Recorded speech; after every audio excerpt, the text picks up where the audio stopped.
You sit down to do something that matters. You know it matters. It could change your life in ways you don't even fully understand yet. And still, you don't start. Instead, you reach for something easier, something lighter, something that asks nothing from you. And for a moment it feels harmless. But it's not. Because this is not about time. It's not about discipline. And it's definitely not about you being lazy. If you were lazy, you wouldn't feel this constant pressure in your chest. You wouldn't think about what you should be doing while doing something else. You wouldn't carry that quiet weight of knowing you're capable of more. That tension you feel is not weakness, it's conflict. A part of you wants to move forward, another part of you is doing everything it can to keep you exactly where you are. And the worst part is the second part is winning. Not because it's stronger, but because you don't understand it. So you keep repeating the same cycle. You wait to feel ready. You wait to feel clear. You wait to feel motivated. And nothing happens. This is where most people lie to themselves. They say they need more time, more energy, a better plan. But the truth is harder to accept. You don't act because at some level, acting feels dangerous. And until you understand why, you will keep stopping yourself right before things start to move. What you call procrastination is not a failure of discipline, it is a form of protection. Your mind is not trying to destroy your progress, it is trying to protect your identity. Every meaningful action you avoid carries a hidden cost, not in effort, but in what it demands from you internally. If you start, you might fail. If you commit, you might be judged. If you succeed, your life changes, and suddenly you are responsible for maintaining that new version of yourself. That is the part no one talks about. You are not just avoiding the task.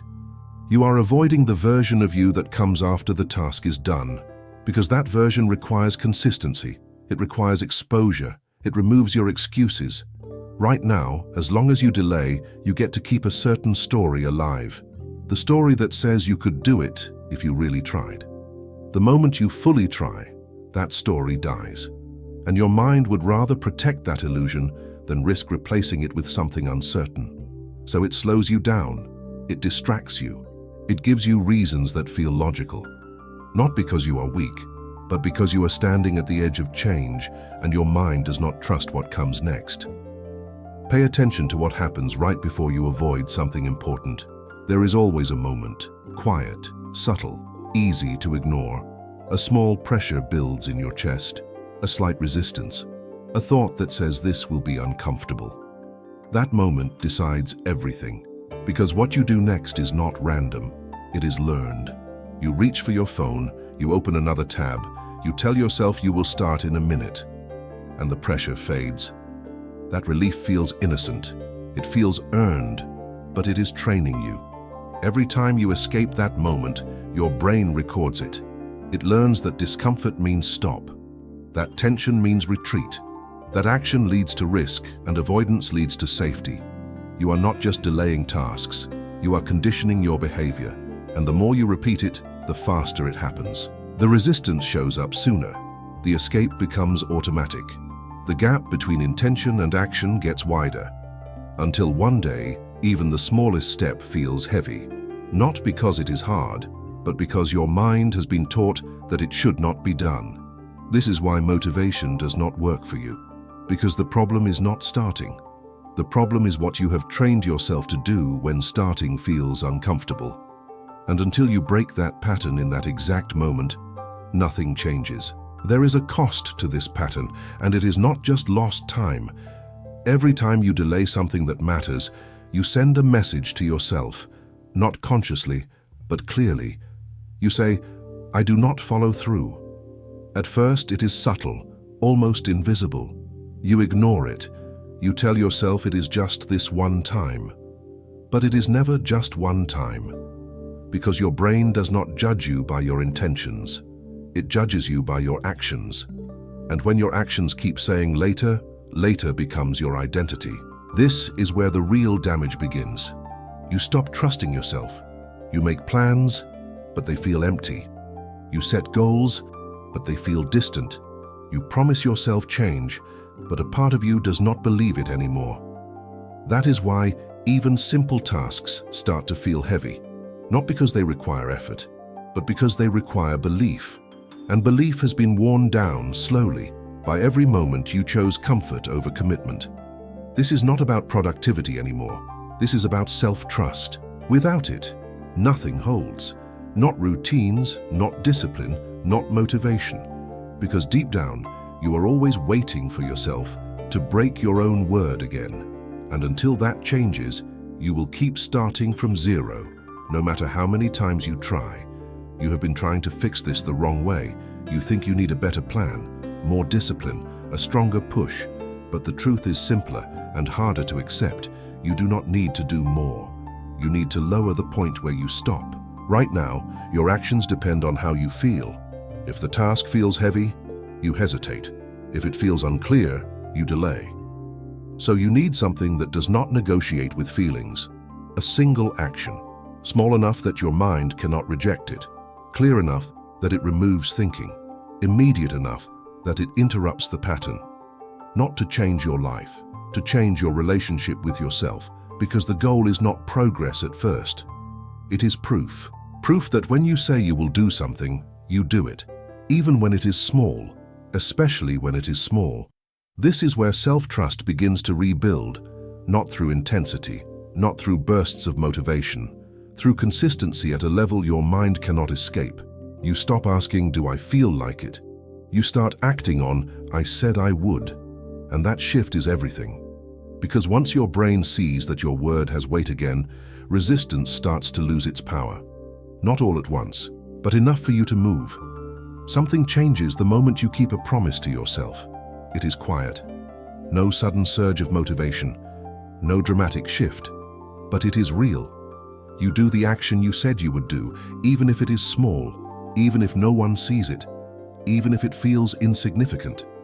And for the first time in a long time, there is no conflict, no negotiation, no delay, no internal argument, just action. That moment matters more than you think, because your brain notices it. It starts to update something it has been repeating for a long time.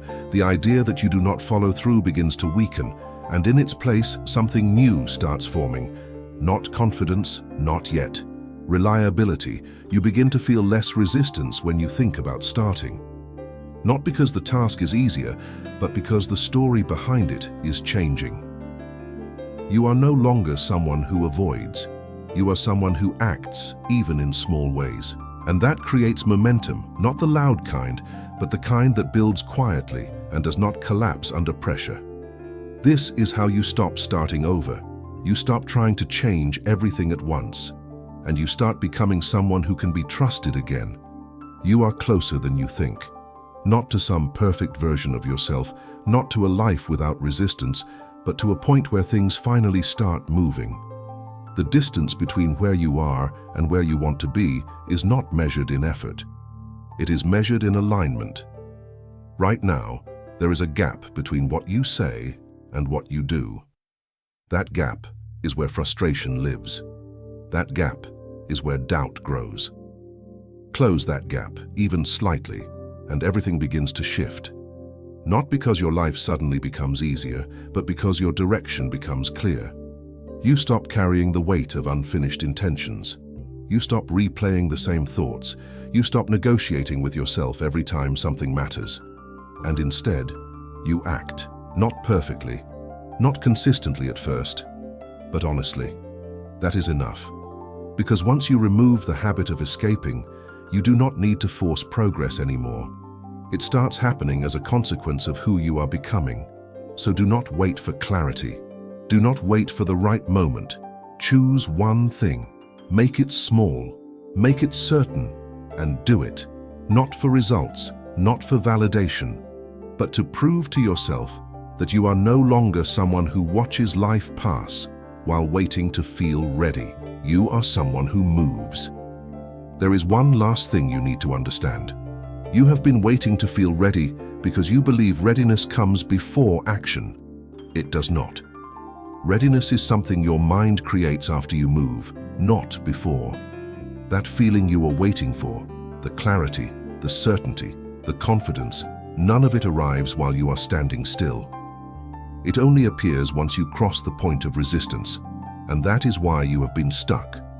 You have been asking action to wait for a feeling that only exists because of action. So the cycle continues. You hesitate, you delay, you think more, you plan more, and nothing changes. Not because you are incapable, but because you have reversed the order of how change works. You move first, then clarity comes, you act first, then confidence follows, you show up first, then identity begins to shift. This is the part most people avoid because it feels blind, it feels uncertain. It feels like stepping forward without guarantees. But that is the only way forward. You do not need to feel different to act different. You need to act different to feel different. And the moment you accept that, you stop waiting. You start becoming. Now it comes down to a decision you cannot avoid anymore. Not a big decision, not something dramatic, something simple, direct, and uncomfortable. You either continue being someone who delays, or you become someone who does. There is no middle ground here, because every time you hesitate, you reinforce one side. Every time you act, you reinforce the other. And over time, that becomes your identity. So stop thinking about changing your life. That is too abstract, too distant, too easy to postpone. Focus on what happens next. The next action you take after this ends. That is the only moment that matters. Not later tonight, not tomorrow morning. Now. Choose something small, something clear, something you have been avoiding, and do it immediately. Not because it is important, but because you are. Because every action you take is a vote for the person you are becoming. And right now, you are deciding, not with your thoughts, with your actions. You will feel resistance the moment you try to act. Do not be surprised by it. Do not try to eliminate it. Expect it. Because resistance is not a signal to stop. It is a signal that you are about to do something that matters. For a long time, you treated that feeling as a warning. That is why you backed away. But what if that same feeling is actually confirmation?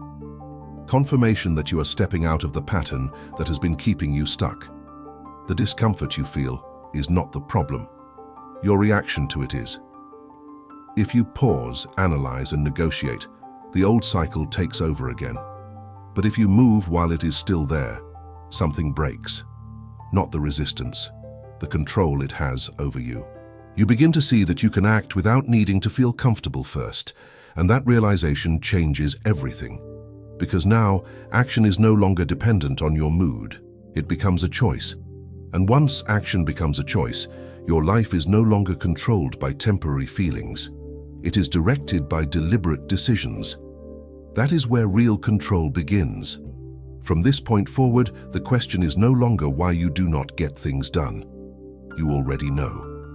The real question is what you are going to do with that awareness. Because awareness without action becomes another form of avoidance. You understand the pattern. You see the moments where you escape. You recognize the cost. But none of that matters if nothing changes after this. Insight does not transform you. Execution does. So this is where everything becomes real.